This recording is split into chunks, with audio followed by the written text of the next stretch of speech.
வணக்கம் மக்களே, இன்னைக்கு நம்ம என்ன பார்க்க போறோம்னா சிஎஸ்கே வெர்சஸ் குஜராத் மோதும் போட்டியில் யாருக்கு வெற்றி வாய்ப்புகள் அதிகம்? போட்டிக்கு முன்பே ரிசல்ட்டை துல்லியமாக கூறிய ஏஏக்கள்.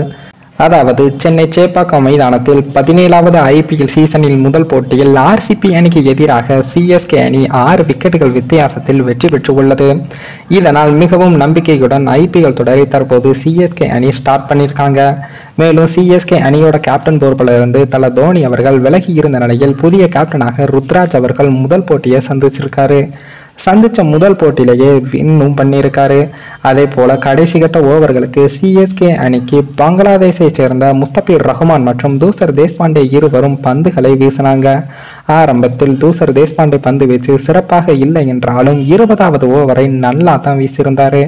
அதே போல பவர் பிளே பந்து வீச்சில் இறுதி கட்டத்திலும் பந்து வீசிய முஸ்தபிர் ரஹ்மான் அவர்கள் மொத்தமாக 4 ஓவர் வீசி 29 ரன்களை மட்டும் விட்டு கொடுத்து 4 விக்கெட்டுகளையும் கைப்பற்றியிருந்தாரு. அவர் தான் அந்த போட்டியோட ஆட்ட நாயகனாகவும் தேர்ந்தெடுக்கப்பட்டிருக்காரு. அதே போல் தற்போது சிஎஸ்கே அணியானது தனது முதல் போட்டியில வெற்றி பெற்று இருக்கும் நிலையில அடுத்ததாக குஜராத் அணிக்கு எதிராக வருகின்ற செவ்வாய்க்கிழமை விளையாட உள்ளாங்க. அதே போல இந்த குஜராத் அணியானது இன்று இரவு தற்போது மும்பை அணியை எதிர்த்து விளையாட இருக்காங்க. இந்த நிலையில் தான் உலகின் மிகச்சிறந்த ஏஏக்களிடம் இந்த 2 அணிகள் மோதும் போட்டியில் யாருக்கு வெற்றி என்பது குறித்து நிறைய கேள்விகளை கேட்டிருந்தோம். அதன்படி இந்த 2 அணிகளிடம் உள்ள நிறைக்குறைகள் பற்றி கேட்டிருந்தோம். அதில் இந்த 2 அணிகளின் பிளேயிங் 11 எந்த அணிக்கு வலுவானதாக இருக்கும், எந்த வீரர்களுக்கு அனுபவம் அதிகம், அனுபவம் வாய்ந்த வீரர்கள் சிஎஸ்கே அணியிலா அல்லது குஜராத் அணியிலா, எந்த அணி சிறந்த பவுலிங்கை கொண்டு உள்ளது, இந்த போட்டி நடைபெறும் சேப்பாக்கம் மைதானத்தில் யாருக்கு சாதகம், இந்த பிட்ச் பேட்டிங்கிற்கு சாதகமா பவுலிங்கிற்கு சாதகமா, இந்த பிட்சில் சிறப்பாக செயல்படக்கூடிய வீரர்கள் எந்த அணியில் அதிகம் உள்ளார்கள் என்று 20க்கும் மேற்பட்ட கேள்விகளை நம்ம ஏஏக்களிடம் கேட்கப்பட்டது.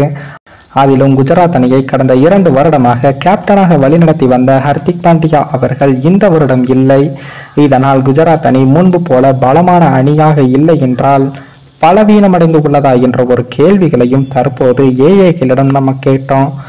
இப்படி தொடர்ந்து கேட்கப்பட்ட அனைத்து கேள்விகளுக்கும் இந்த ஏஏக்கள் கூறிய பதில்களை சுருக்கமாக தற்போது பார்க்கலாம்.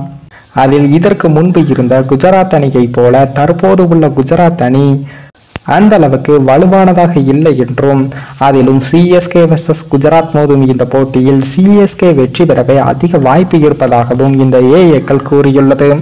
மேலும் ஹர்திக் பாண்டியா இல்லாத குஜராத் அணி வலுவிழந்த அணியாகத்தான் இருக்கும் என்று ஏஏக்கள் உறுதியாக கூறியுள்ளது.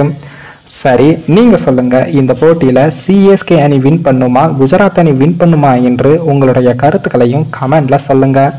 மேலும் இந்த வீடியோ ஏதோ ஒரு விதத்தில் உங்களுக்கு பிடித்திருக்கும் என்று நினைக்கிறேன். நம்ம சேனலுக்கு புதிதாக வீடியோ பார்க்கிறீர்கள் என்றால் மறக்காமல் சப்ஸ்கிரைபர் செய்துவிட்டு பாருங்கள். இன்னொரு வீடியோவை சந்திக்கும் வரை நான் உங்கள் தமிழ்.